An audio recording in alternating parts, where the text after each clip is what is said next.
قرآن مجید نے ارشاد فرمایا الا بذکراللہ تطمئن القلوب، فرمایا خبردار ہو جاؤ، اللہ کے ذکر میں ہی دلوں کا اطمینان ہے، اللہ کے ذکر میں دلوں کا چین ہے۔ لوگ بہت سارا مال، بہت ساری دولت، بہت ساری عقل اور بہت سارا شعور ہونے کے باوجود بے سکون ہیں۔ جس چیز نے زمانے کو تکلیف میں مبتلا کر دیا ہے اور جو چیز ڈھونڈنے سے نہیں ملتی وہ اطمینان ہے، وہ قرار ہے۔ لوگ بھیک مانگتے ہیں، منت کرتے ہیں، دہائی دیتے ہیں کہ کہیں سے سکون کی دولت مل جائے، لیکن وہ میسر نہیں آ رہی۔ بڑے بڑے لوگ ہیں، اور میں عرض کر چکا ہوں کہ مالدار بھی ہیں اور عقل مند بھی ہیں، باشعور ہیں، پڑھے لکھے ہیں، پر قلبی سکون، راحت، اطمینان، چین انہیں میسر نہیں آ رہا۔ راتیں جاگ کر گزر جاتی ہیں، دن آزمائش میں بیت جاتا ہے۔ وہ کبھی اس کے لیے ٹھنڈے علاقوں کا سفر کرتے ہیں، کبھی دوستوں کی مجلسوں میں جا کر کے بیٹھتے ہیں، کبھی گھر سے دور اکیلے میں تنہائی میں وقت گزارنے کی کوشش کرتے ہیں، لیکن دولت سکون ناپید ہوتی ہے، میسر نہیں آتی۔ عرش کا رب فرماتا ہے کیوں تو بھٹکتا پھرتا ہے، کیوں دائیں بائیں جاتا ہے؟ چپ کر کے مسجد آ جا اور لوگوں سے بچ کے تنہائی میں میرا ذکر کر۔ اللہ ملے گا کیا؟ فرمایا الا بذکر اللہ تطمئن القلوب، میں تیرے بے چین دل کو چین عطا کر دوں گا۔ وہ تیرا تڑپتا اور پھڑکتا ہوا مزاج، اسے میں سکون کی دولت دوں گا۔ یہ تجھے کہیں اور نہیں ملے گا، یہ میری یاد میں ملے گا۔ یہ چین، قرار، سکون تجھے یہیں میسر آئے گا۔ اطمینان قلبی زندگی کا حسن ہے بھائی، دولت سکون اصل ہے۔ بڑے ٹھنڈے کمرے میں کچھ لوگوں کو نیند نہیں آتی، اور داتا صاحب رحمۃ اللہ علیہ آپ جائیں تو دونوں سڑکوں کے بیچ جو فٹ پاتھ ہے نا، اس پہ بھی کچھ لوگ سوئے ہوتے ہیں۔ ادھر سے بھی گاڑیاں گزرتی ہیں، ادھر سے بھی گاڑیاں گزرتی ہیں، لیکن بس نیند ہے نا، اللہ کا فضل ہے، اس نے دے دی ہے، آنے والوں کو آ گئی ہے۔ اطمینان قلبی، میرا معاشرہ بے سکون ہے، بے قرار ہے۔ مجھے کچھ لوگ کہتے ہیں جی میں آج کل بڑا بور ہو رہا ہوں، تو میں کہتا ہوں یار ہمیں تو ٹائم ہی نہیں ملا آج تک بور ہونے کا، نہیں وقت ہی نہیں اتنا میسر آیا، کون سا ٹائم نکالے جس میں بندہ بور ہو؟ وہ تو ہے کہ انسان کچھ فارغ ہو، کہیں اس کے پاس گنجائش ہو تو بور بھی ہو لے۔ کیسے بور ہو لیتے ہو؟ یہ کیا ہوتا ہے بور ہونا؟ زندگی میں اتنا وقت ہی کہاں ہے کہ انسان بور ہوتا پھرے اور یہ تصور بناتا پھرے کہ میں بڑی آزمائش میں ہوں تو میں بڑے بور ہو رہا ہوں، تو میں بڑی تکلیف میں ہوں۔ تو وقت بہت زیادہ ہے ہمارے پاس، لا یعنی کاموں میں ضائع بڑا ہوتا ہے، تو ہم بور ہوتے ہیں، پریشان ہوتے ہیں۔ اللہ فرماتے ہیں یہ جو میری یاد ہے نا، لیکن اس کا بھی ایک طریقہ ہے یاد کا، اس طریقے سے اگر میرے رسول کریم علیہ السلام نے فرمایا اللہ کا ذکر اس طرح کرنا کہ دیکھنے والا تمہیں دیوانہ سمجھے، لوگ سمجھیں کہ کوئی مجنون ہے، کوئی جنونی ہے، کوئی پاگل ہے۔ یہاں اللہ تعالیٰ معاف کرے، آپ ذکر کی مجلس چھیڑیں، آپ ناز شریف کی مجلس چھیڑیں تو بہت سارے لوگ پروفیسر بن جاتے ہیں، وہ ساری نہیں ہلاتے، ان کی زبان ہی حرکت میں نہیں آتی۔ حالانکہ رب کریم کا ذکر اس طرح کرو کہ دیکھنے والا تمہیں دیوانہ سمجھے، کہیں اور کھونے کی ضرورت ہی نہیں۔ میرے حبیب گویا ہمیں فرماتے ہیں تو رب کے ذکر میں اس طرح کھو جا کہ تجھے دنیا کا خیال ہی نہ رہے، تجھے پھر دنیا کی ہوش نہ رہے۔ لیکن اگر نماز میں بھی خیال غیر آئے، ذکر میں بھی توجہ کہیں اور ہو، زندگی میں وہ عجیب لمحہ تھا، وہ میرے ساتھ تھا اور میں تنہا تھا۔ اگر ماحول یہ ہو کہ آپ کہیں جسم کے ساتھ تو موجود ہوں، روح موجود نہ ہو، تو پھر لذت ذکر بھی میسر نہیں آتی، پھر کیف نہیں حاصل ہوتا۔ یاد رکھیں کہ اس طرح کھو کے رب کی یاد کہاں سے کیف آئے؟ الجھ ہی پڑا گئے ہیں۔ وہ مستی، وہ سرور، وہ کیف جو اللہ کے ذکر میں ہوتا تھا، جو کبھی مرشد کامل کے سامنے بیٹھ کر لوگ اللہ اللہ کرتے تھے تو لگتا یہ تھا کہ یہ یہاں ہیں ہی نہیں، یہ تو کہیں اور چلے گئے ہیں، یہاں موجود ہی نہیں۔ لیکن اب وہ موج نہیں، وہ شوق نہیں، وہ درد نہیں، وہ زید نہیں۔ اقبال تڑپ کے کہا کرتے تھے خیرت کی گتھیاں سلجھا چکا ہوں، یا رب مجھے صاحب جنوں کر دے، اللہ مہربانی فرما، وہ کیفیت دے، وہ سرور دے۔ زندگی میں اگر اطمینان چاہتے ہو تو کبھی کبھی سب کچھ بھول کے نا تو مست ہو جایا کرو رب کی یاد میں۔ کبھی کبھی چھوڑ دیں دنیا، چھوڑیں یار موبائل، کسی وقت کریں اس کو بند، چھوڑیں اس بات کا خیال کہ فلانے نے سلوٹ کیا ہے کہ نہیں کی، چھوڑیں۔ حضرت باجزید بستامی رحمت اللہ تعالیٰ علیہ فرماتے ہیں میں نے اعتکاف کبھی اپنی مسجد میں نہیں کیا، تجھے کہ سارے ہی ہاتھ چومنے والے، سارے ہی پیار کرنے والے. فرماتے میں جب اعتکاف کرتا تھا تو میں بستان سے دور نکل جاتا تھا جہاں کوئی مجھے جاننے والا نہ ہو. اٹھ بلیا چلو اتھے وسیے جتھے وس دینی سارے ینے, نہ کوئی ساڈی ذات پچھانے تے نہ کوئی سانو مننے, چلو ادھر چلیں. اٹھ بلیا چلو اتھے وسیے جتھے وس دینی سارے ہی ینے, نہ کوئی ساڈی ذات پچھانے تے نہ کوئی سانو. اتنا شوق ہے سلوٹ کرانے کا, اتنا شوق ہے تعارف کرانے کا, اتنا شوق ہے اپنا بتانے کا, تو یہ چیز غلبہ کر جاتی ہے. پھر نام رہ جاتا ہے, روح نہیں رہتی, پھر وجود رہ جاتا ہے, پھر باطن کی کیفیت نہیں رہتی. خدا را اپنے آپ کو بے چین نہ کرو, بے قرار نہ کرو, بے سکون نہ کرو. رب کی یاد میں آ جاؤ, درود و سلام میں آ جاؤ, نعت کے حسن میں آؤ, تلاوت کی دنیا میں آؤ, سجدوں کے نور میں آؤ. آؤ کبھی کھول کے دل مسجد کی صفائیاں کریں.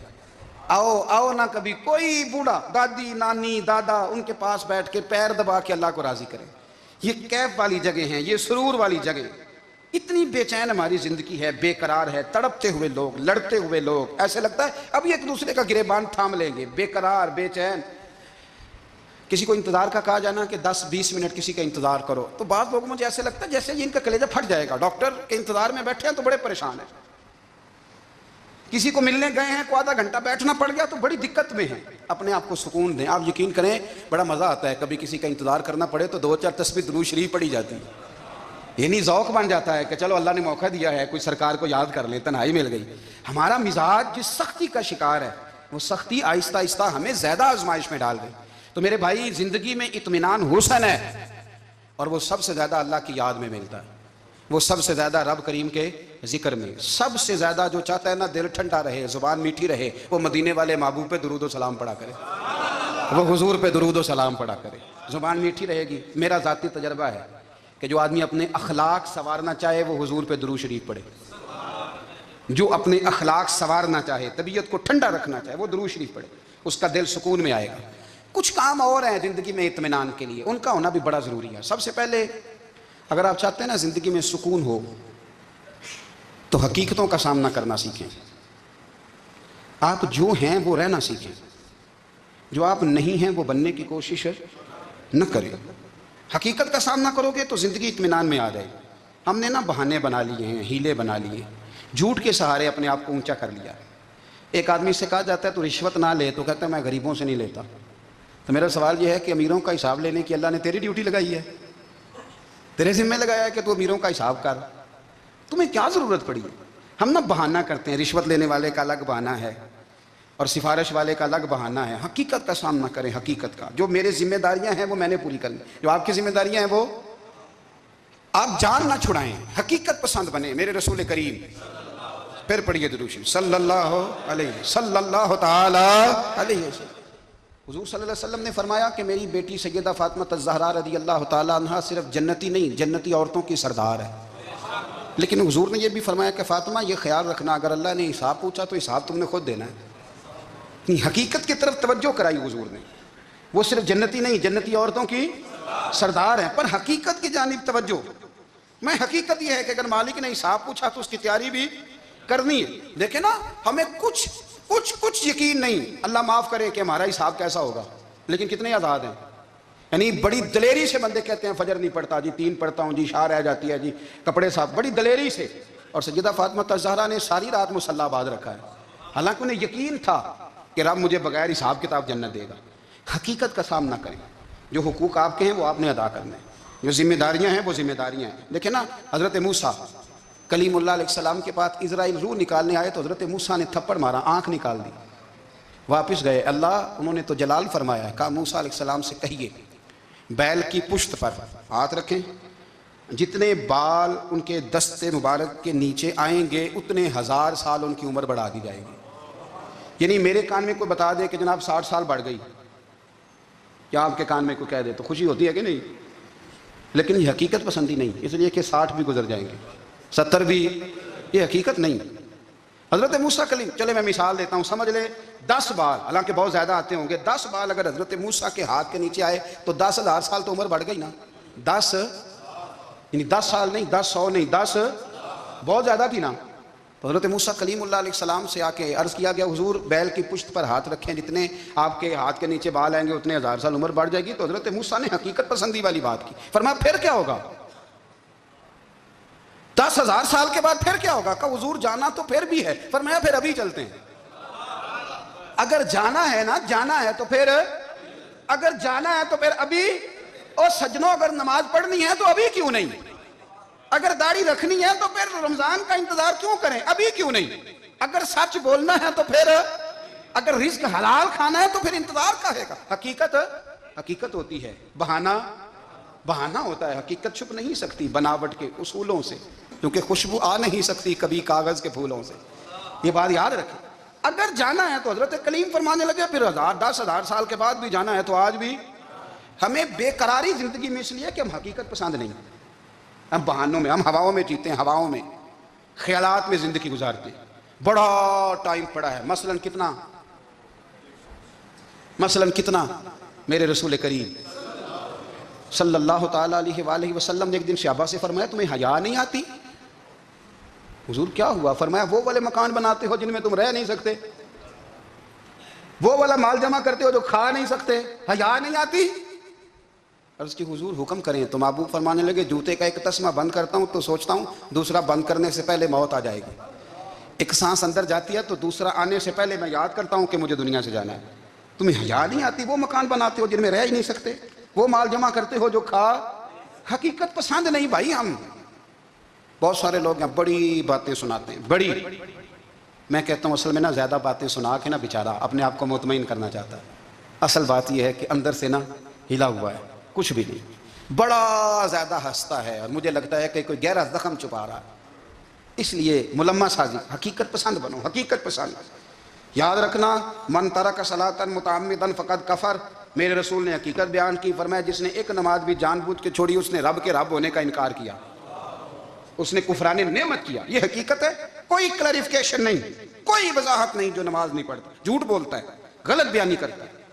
جو شخص رزق حرام کما کے کہتا ہے کہ اس کے بغیر گزارا نہیں چلتا، وہ جھوٹ بولتا ہے، اس لیے کہ رب فرماتا ہے جب تجھے پیدا کیا ہے تو تیرا رزق میرے ذمہ ہے۔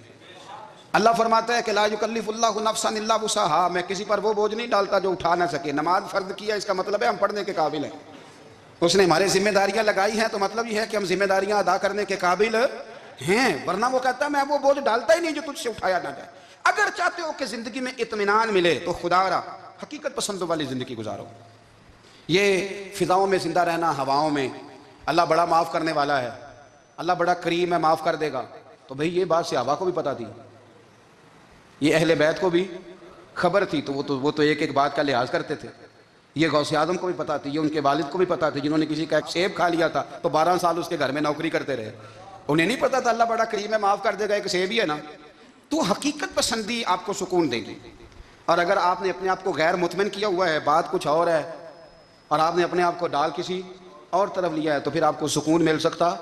سکون حقیقت پسندی میں، اصل میں سکون ہوتا ہے، اداکاری میں سکون نہیں ہوتا۔ تیسری بات سنیں، اگر آپ چاہتے ہیں زندگی میں مطمئن رہیں تو دنیا داروں سے امیدیں توڑ دیں، اللہ اور اس کے رسول سے امید وابستہ کریں، اولیاء اللہ سے امیدیں وابستہ کریں، صحابہ اور اہل بیت سے امیدیں، اللہ اور اللہ والوں سے امیدیں، دنیا داروں سے امیدیں۔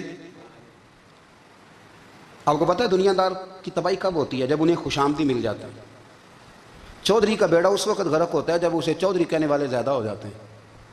سیٹھ صاحب اور نواب صاحب بیچارے تباہ تب ہوتے ہیں بھولے پن میں، جب ان کے دائیں بائیں ریلا ہوتا ہے سیٹھ صاحب کہنے کا، لوگ انہیں کھانا چاہتے ہیں، پیار ان کا نہیں ہوتا، ان کی جیب کا ہوتا ہے، محبت ان سے نہیں ہوتی، ان کی کرسی سے ہوتی ہے، ضروریات کا پیار ہوتا ہے، تباہ کر دیا جاتا ہے۔ ہماری ساری توقعات دنیا داروں سے وابستہ ہو گئی ہیں، ناراض نہ ہونا۔ پیروں نے، مولویوں نے، درویشوں نے، انہوں نے بھی سیٹ رکھے ہوئے جلسوں کی صدارت کرانے کے لیے، یعنی مذہبی جلسہ ہے، اس میں بہت زبردست پڑھے لکھے صاحب تقوی عالم کا خطاب ہے، اور کی صدارت وہ بندہ کر رہا ہے جس نے عشاء کی نماز بھی نہیں پڑھی، وہ بندہ صدارت کر رہا ہے، کیوں؟ اس لیے کہ اس نے لاکھ روپیہ دیا محفل میں۔ خدا را دنیا داروں سے امیدیں چھوڑ دیں ورنہ آپ کمزور پڑ جائیں گے، آپ کی امیدیں ٹوٹیں گی۔ کتنا کمزور ہے وہ شخص جو 2-4 ہزار کے لیے کسی بندے کی چاپلوسی کرتا ہے، اس کے پیچھے بھاگتا ہے، خوش آمدیں کرتا ہے، تھوڑے سے نوٹوں کے لیے، دکھ سکھ میں کام آئے گا اس کام کے لیے۔ میرے رسول کریم علیہ السلام نے فرمایا جس نے بندوں کو راضی کرتے کرتے رب کو ناراض کر دیا، اس کی دنیا بھی گئی اور آخرت بھی گئی، اور فرمایا جس نے بندوں کی پرواہ نہیں کی، اللہ کو راضی کیا، فرمایا اگر رب راضی ہو گیا تو لوگوں کے دلوں میں بھی محبت پیدا فرما دے گا. کیا ضرورت ہے خوشامد کرنا دنیا داروں کی، سیٹوں کی، نوابوں کی، چاپلو. اور میں آپ کو ایک بات بتاؤں، ہوتا پتہ کیا ہے، یہ جو حب جا اور حب با ہوتی ہے نا، اس سے پیٹ نہیں بھرتا. آپ کو اگر خوشامد کرنی ہے تو پھر آپ کو ساری زندگی کرنی ہے. پھر ان کو بھی پتہ ہوتا ہے کہ تعلق کس بنیاد پر ہے. اس میں کبھی بھی خلوص پیدا نہیں ہوتا. آپ بے چین رہتے ہیں، بے قرار رہتے ہیں، آپ کو تکلیف رہتی ہے ہمیشہ. کبھی بھی دنیا داروں سے امیدیں وابستہ نہ کریں. ایک بات سنیں بڑی شاندار، امام غزالی نے لکھی ہے. امام غزالی فرماتے ہیں کہ ہارون الرشید نا حج کر کے واپس آیا بغداد میں، تو کونے میں حضرت بہلول دانا بیٹھے تھے. رش بہت تھا، مجمع بڑا تھا. حضرت بہلول دانا بھی سڑک کے کنارے بیٹھے تھے. تو سپاہی کہنے لگے یہاں سے اٹھ جاؤ. فرمانے لگے ہارون الرشید کی زمین نہیں، زمین میرے رب کی ہے، میں کیوں اٹھوں. وہ قریب سے گزرا تو سلام لی.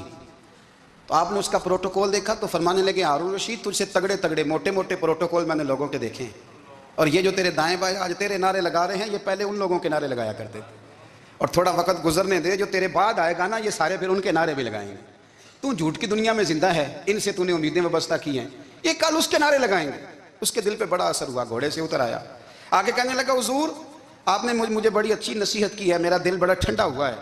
میں نے سنا ہے آپ مقروض ہیں، کچھ لوگوں کا قرض، تو مجھے کوئی حکم ہی کر دیں. آپ ہنسنے لگے. فرمانے لگے یار تو بڑا ہی بیوقوف ہے، بڑا ہی بیوقوف ہے. تو میں تجھے نصیحت کر رہا ہوں، تو مجھے الجھا رہا ہے. حضور کوئی حکم کر دیں. کیا خوبصورت انداز ہے رب کریم کے بندوں کا. حضرت بہلول دانا فرمانے لگے تیرا رب کون ہے؟ کہا اللہ. تو فرمایا میرا کون ہے؟ کہا اللہ. فرمانے لگے یہ تو نہیں نہ ہو سکتا کہ اللہ ہارون رشید کو دیتا رہے اور بہلول دانا کو بھول ہی جائے.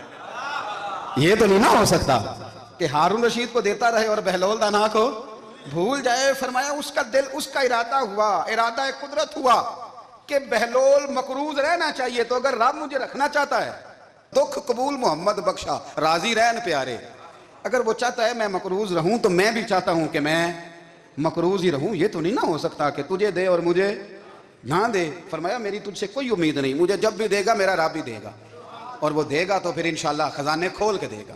دنیا داروں سے امیدیں وابستہ کرنا، لوگوں کے پیچھے، یہ چھوڑ دیں. آپ بے چین رہیں گے، بے قرار رہیں گے. اللہ والوں سے ضرور امیدیں وابستہ کریں، اس لیے کہ ان کے پاس جو کچھ ہوتا ہے وہ دراصل رب کا ہی ہوتا ہے. لیکن سیٹھوں سے، نوابوں سے، سیاستدانوں سے باز آ جائیں. ہماری بڑی امیدیں وابستہ ہیں. میں اکثر کہتا ہوں جتنے پھیرے نوکری کے لیے دنیا دار کے دروازے پہ لگائے ہیں نا، اس سے کم دفعہ مسجد میں نفل پڑے ہوتے تو رب اتنی بڑی مہربانی فرما دیتا. تیسری بات یہ یاد رکھیں، اگر سکون لینا چاہتے ہیں نا، اگر سکون لینا چاہتے ہو نا تو لوگوں کو ڈسکس کرنا بند کر دو. کس کو اللہ نے کتنے پیسے دیے ہیں وہ جانے اور اللہ جانے، کس کو اللہ نے کتنی گاڑیاں دی ہیں وہ جانے، اور لوگوں کو ڈسکس کرنا.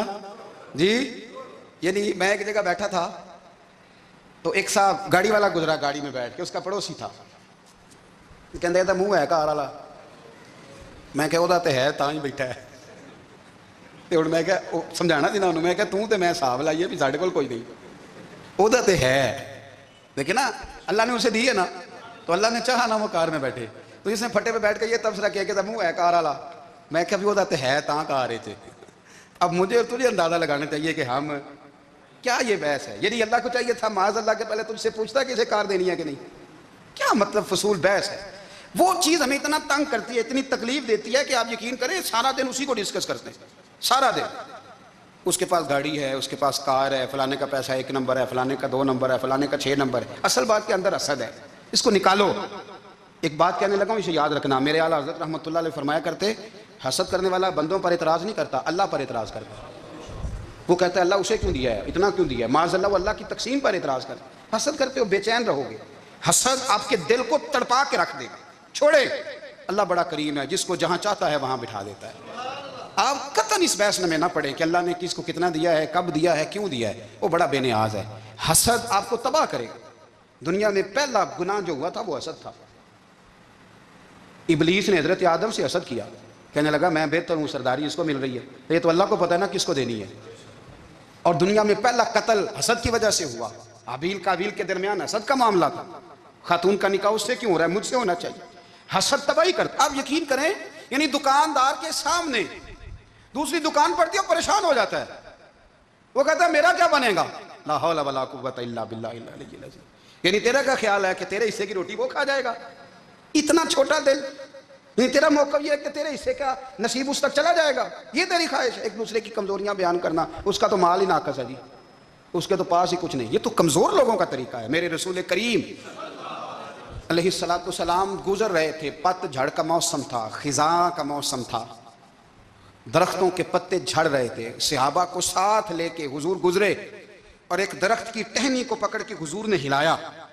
صحابہ فرماتے ہیں کہ چھم چھم اس کے پتے گرے، زمین پر ڈھیر لگ گیا۔ حضور نے فرمایا دیکھا تم نے کیا ہوا؟ حضور ہاں۔ فرمایا کتنی تیزی سے پتے جھڑے ہیں، صرف تنا رہ گیا ہے اور خالی ٹہنیاں رہ گئی ہیں، کوئی حسن بچا ہے؟ حضور نہیں۔ تو نبی کریم فرمانے لگے جو حسد کرتا ہے نا، اس کی نیکیاں بھی اسی طرح جھڑ جاتی ہیں، اسی طرح۔ اور ایک جگہ حضور فرمانے لگے جس طرح راکھ لکڑی کو آگ کھا جاتی ہے، جس طرح لکڑی کو آگ، جب آگ کھا جائے تو پھر لکڑی کو لکڑی نہیں کہا جاتا، راکھ کہا جاتا ہے، کوئلہ کہا جاتا ہے، اس کی اصل باقی یعنی اسے کھائی جاتی ہے۔ تو حضور علیہ السلام فرمانے لگے جس طرح آگ لکڑی کو کھا جاتی ہے، فرمایا اسی طرح حسد نیکیوں کو کھا جاتا ہے، نیکیاں رہتی نہیں۔ حسد کرنے والے کے پاس نیکیاں یعنی ان کی اصل شکل موجود، کبھی بھی حسد نہیں کریں۔ اللہ کی تقسیم ہے، جس کو چاہے جب چاہے جتنا چاہے عطا کرے۔ اور چوتھی بات میرے بھائی، کبھی بھی بغض نہ پیدا کریں۔ بغض والے لوگ بے سکون رہتے ہیں، بہت ساری کمزوریاں ہمارے اندر ہوتی ہیں نا، پھر اللہ ہماری روزی تو نہیں نہ بند فرماتا، یہ تو نہیں کہتا کہ زمین سے نکل جاؤ۔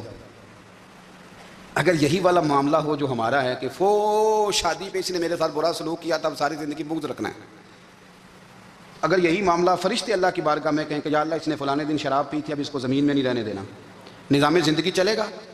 اگر اللہ ہمیں معاف کرتا ہے تو ہم بندوں کو معاف کیوں نہیں کرتے؟ آپ یقین کریں اتنی لمبی عداوتیں، اتنا لمبا حسد، اتنا لمبا بغض، اتنا لمبا حدیث میں نے پڑھی، میں حیران رہ گیا۔ میرے نبی کریم علیہ السلام نے فرمایا اپنی بیوی سے کبھی بغض نہ رکھنا، اگر اس کی ایک بات ناپسند ہو تو اسے چھوڑ کے وہ بات دیکھو جو تمہیں پسند ہے۔ میں اس حدیث کو پڑھ کے سوچنے لگا کہ کیا بیوی کا بھی بغض رکھتے ہیں لوگ؟ اب حضور نے کہا ہے تو اس کا مطلب ہے لوگ بیوی کا بغض بھی رکھتے ہیں۔ اب اس پر استدلال کر کے مجھے کہنا پڑے گا کہ سسرال والوں کا بغض بھی رکھتے ہیں، کہنا پڑے گا کہ بھائی کے سسرال والوں سے بھی بغض رکھتے ہیں۔ اس حدیث کی روشنی میں سمجھا کہ لوگ بھابھی کا بغض بھی بغض رکھتے ہیں، بغض، ورنہ عادتیں تو ہماری بھی کئی بری ہوتی ہیں۔ اگر عادات ایک وجہ بنے اختلاف کی تو عادتیں تو ہماری بھی کئی بری ہیں، لیکن ہم اپنی بری عادتوں سمیت اپنے آپ سے پیار کرتے ہیں، اور سامنے والے کی ایک بھی عادت بری ہو تو اس سے بغض رکھتے ہیں۔ بغض نہ پیدا کریں۔ میرے نبی پاک علیہ السلام نے فرمایا کچھ چیزیں تمہارے دین کو مونڈ ڈالیں گی، تباہ کر دیں گی، کاٹ دیں گی۔ حضور کون سی؟ فرمایا حسد، تکبر اور بغض، یہ تمہارے دین کو تباہ کر دیں۔ ہم بے چین اس لیے ہیں کہ ہم نے بہت سارے لوگوں کا بغض پالا ہوا ہے، اور ہر فیلڈ میں سیاستدان نے سیاستدان کا، ذاتیات پر اتر کے بات کرتے ہیں، معزز ترین لوگ، تاجر نے تاجر کا، اللہ ماشاءاللہ بعض جگہ پہ اہل علم بھی ایک دوسرے سے عداوت رکھتے ہیں۔ خدا را دل رب کریم کے آنے کا ٹھکانہ ہے، یہ صاف ہوگا تو اس میں رب رسول کے جلوے ہوں گے، اگر اس میں عداوت ہو، اس میں بغض ہو، اس میں کینہ ہو، نفاق ہو۔ سنیں میرے رسول کریم حضرت ابوبکر صدیق رضی اللہ تعالیٰ عنہ کہتے ہیں میں رو ہی پڑا۔ مکہ فتح ہوا نا، تو اکرمہ بن ابو جہل نے پیغام بھیجا کہ میں نا کلمہ پڑھنے کے لیے آ رہا ہوں۔ وہ بات لمبی ہے، میں موضوع پہ رہنا چاہتا ہوں۔ کہتے ہیں جب وہ آنے لگا نا تو نبی پاک نے ہم سب کو بلایا، ہم حاضر خدمت ہوئے تو حضور فرمانے لگے کہ اس کے باپ نے نا بڑا ظلم کیا ہے ہمارے ساتھ، ابو جہل نے بڑا ستایا ہے، بڑی تکلیف دی ہے، آپ مجھے بتلائیں۔